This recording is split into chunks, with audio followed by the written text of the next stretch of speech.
بگذارید این وطن دوباره وطن شود، بگذارید دوباره همان رؤیایی شود که بود،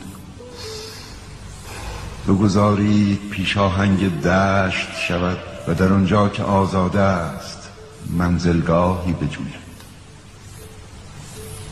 این وطن هرگز برای من وطن نبود. بگذارید این وطن رؤیایی باشد که رؤیا پروران در رؤیای خیش داشتند. بگذارید سرزمین بزرگ و پرتوان عشق شود، سرزمینی که در آن نه شاهان بتوانند بی‌اعتنایی نشان دهند، نه ستمگران اسباب چینی کنند تا هر انسانی را آن که برتر از اوست از پا درآورند. این وطن هرگز برای من وطن نبود.